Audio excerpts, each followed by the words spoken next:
নমস্কার বন্ধুরা, সর্বানিস কিচেন চ্যানেলে আমি আমার সকল বন্ধুদেরকে অনেক অনেক স্বাগত, শুভেচ্ছা আর ভালোবাসা জানিয়ে আজকের ভিডিও শুরু করলাম। থাম্বনেল দেখে তো বুঝতে পেরে গেছো যে আমি কি রেসিপি নিয়ে এসেছি, তাহলে এবার রেসিপিটা ছোট করে দেখে নাও। বন্ধুরা, আজকে আমি করব বেগুন দিয়ে ইলিশ মাছের ঝোল।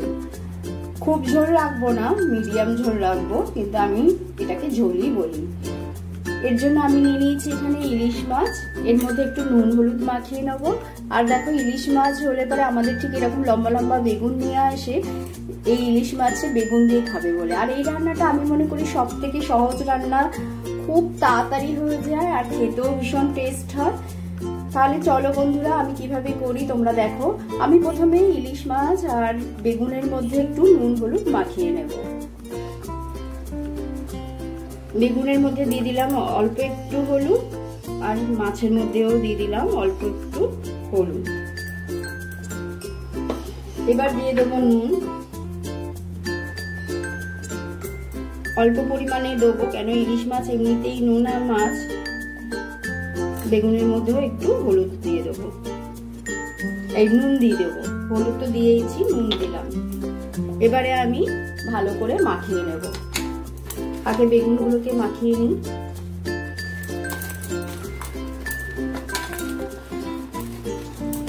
একদম অতি সিম্পল রান্না, কোনো মশলা দিই না আমি। কিভাবে করি তা তোমরা দেখতেই পাবে, কিন্তু খেতে হয় সত্যি খুব ভালো। ইলিশ মাছের ঝোল হলে আর কিছুই লাগে না সেরকম, তার সাথে একটা ভাজা টাজা হলেই হয়ে যায় দুপুরের খাওয়া। খুব সুন্দর একটা রেসিপি। দেখো, বেগুনের মধ্যে হলুদ মাখানো হয়ে গেছে। এবার আমি মাছগুলোর মধ্যেও নুন হলুদটাকে ভালো করে একটু মাখিয়ে নেব।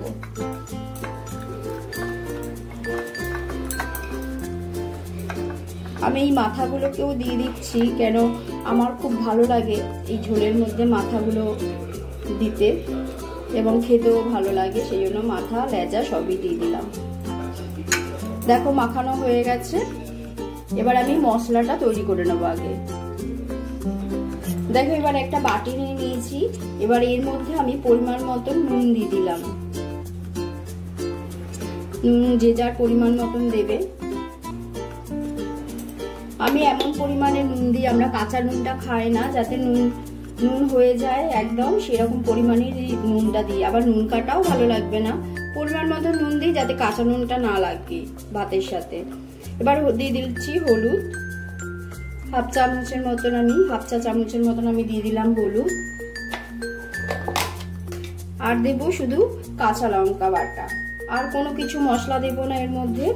এবার কাঁচা লঙ্কা বাটা, নুন হলুদ আমি ভালো করে একটু জল দিয়ে গুলে নেব।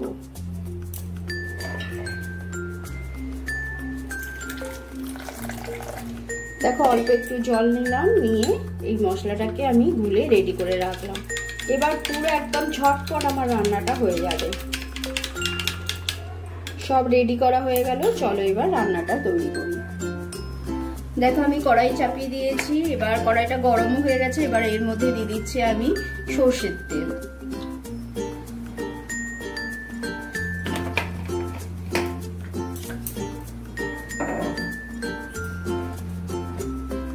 তেলটা গরম হয়ে গেছে। এবার আমি বেগুনগুলোকে ভেজে নেব।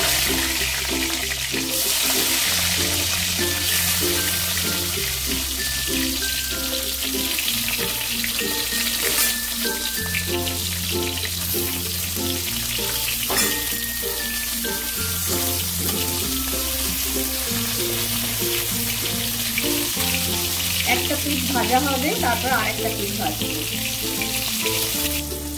দেখো, একটা পিঠ 2 মিনিটের মতন ভেজে নিলাম, নিয়ে আবার উল্টে নিই।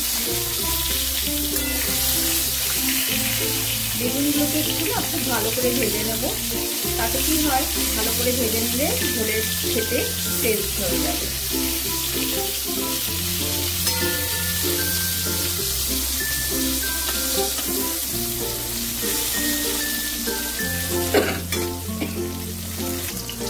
দেখো, আর একটা পিঠও ভেজে নিলাম ভালো করে। এবারে তুলে নেবো, এর থেকে বেশি ভাজবো না।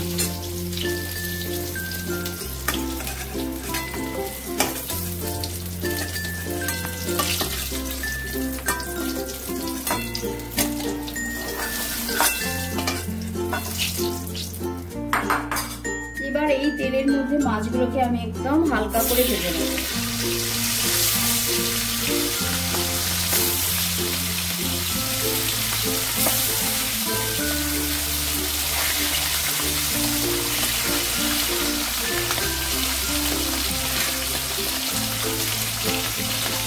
মাছটা একটু কয়েক সেকেন্ড ভেজে নিলাম, নিয়ে আর একটা পিঠ একটু কয়েক সেকেন্ড ভেজে নেবো, নিয়েই নামিয়ে ফেলবো। ইলিশ মাছ বেশি ভাজা ভালো লাগে না, তাহলে টেস্টটাই চলে যাবে। আবার কাঁচাটাও আমি বেগুনের ঝোলে দিই না, একটুখানি এপিট ওপিট করে উল্টে পাল্টেন। দেখো এই মাছগুলো ভাজা হয়ে গেছে, এবার আমি নামিয়ে দিচ্ছি। একদম দেখো হালকা করে ভেজে নিলাম। এবার বাকি মাছগুলো একইভাবে ভেজে নেব।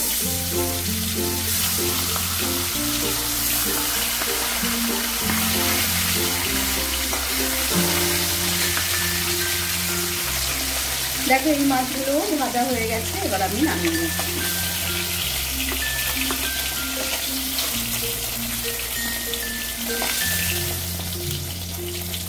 আর তেল দেবো না, আমি বেগুন ভাজতে যেহেতু একটু পরিমাণ তেল দিয়েছি, আর আমি কিন্তু তেল দিইনি, কেন মাছ থেকেও একটু তেল বেরিয়েছে আর মাছটা খুব ফ্রেশই ছিল।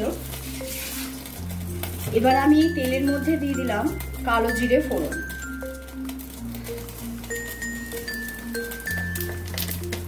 ফোড়নটা একটু ভাজা হবে।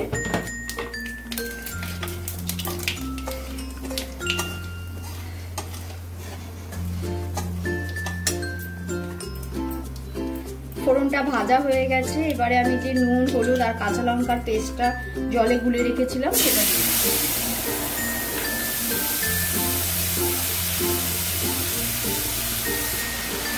এবার দেখো এই যে মশলাটা একটু ভালো করে নাড়াচাড়া করে নেব।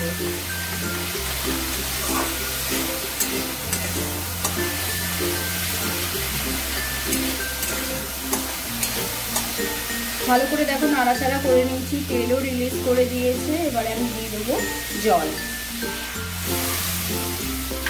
পরিমাণ মতন জল দেবে। কেউ যদি ঝোল বেশি রাখতে চাও তাহলে বেশি পরিমাণে দেবে, আমি বেশি ঝোল রাখবো না, সেই জন্য আমি আমার পরিমাণ মতন জলটাকে দিলাম।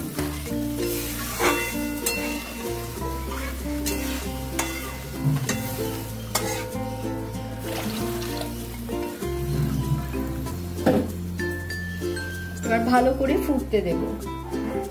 দেখো ঝোলটা পুরো টকবক করে ফুটে গেছে, এবার আমি বেগুনগুলোকে দিয়ে দেবো।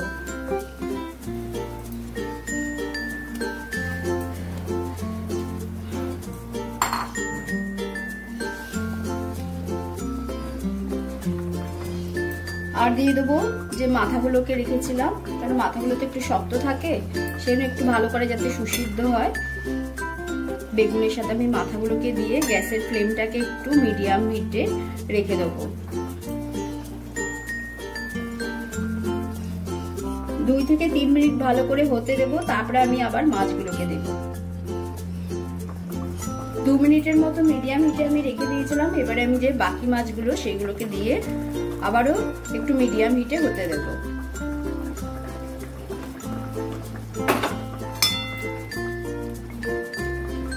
যাতে মাছগুলো একদম সুসিদ্ধ হয়, কেন হালকা করে ভেজেছি আর মাছের ফ্লেভারটা একদম ঝোলের সাথে খুব সুন্দরভাবে মেশে।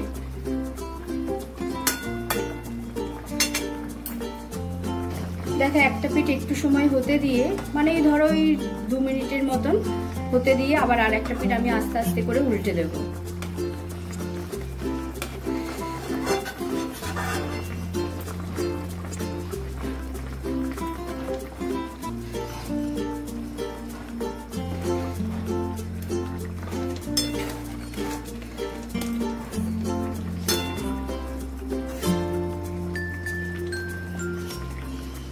এই পিঠটাও আরও 2 মিনিটের মতন রান্নাটা করে আমার কমপ্লিট হয়ে যাবে। আর একটা পিঠও হয়ে গেছে, এবার আমি গ্যাসের ফ্লেমটাকে বাড়িয়ে দিলাম, দিয়ে একটু ভালো করে ফুটিয়ে নিয়ে নামিয়ে ফেলবো। দেখো ভালো করে টকবক করে ফুটে গেছে, এবার আমি দিলাম গ্যাস বন্ধ করে। এবার আমি সার্ভ করার জন্য রেডি করব। দেখো বন্ধুরা, সার্ভ করার জন্য আমি রেডি করে নিয়েছি আজকের রেসিপি বেগুন দিয়ে ইলিশ মাছের ঝোল। দেখতে দেখেছো কতটা সুন্দর হয়েছে। দেখতে যতটা সুন্দর হয়েছে খেতে কিন্তু তার থেকেও অনেক অনেক ভালো হয়েছে। আমি এটা আজকে দুপুরবেলা গরম গরম সাদা ধোয়া ওঠা ভাতের সাথে পরিবেশন করছি বন্ধুরা। এরকম রেসিপি তোমরাও করে খেয়েও, তারপর আমাকে কমেন্ট বক্সে জানিও। তাহলে বন্ধুরা, আমার রেসিপিটা যদি তোমাদের ভালো লাগে তাহলে তোমরা একটা করে লাইক করো, কমেন্ট করে জানিও রেসিপিটা কেমন হয়েছে। যারা নতুন বন্ধু তারা আমার চ্যানেলটিকে সাবস্ক্রাইব করে আমার পাশে থেকো। রেসিপিটা সবার মধ্যে শেয়ার করে দিও। তাহলে বন্ধুরা, সকলে সুস্থ থেকো, ভালো থেকো, পজিটিভ থেকো। আবার চলে আসবো নতুন রেসিপির সাথে। আজকের মতন এখানেই, ধন্যবাদ।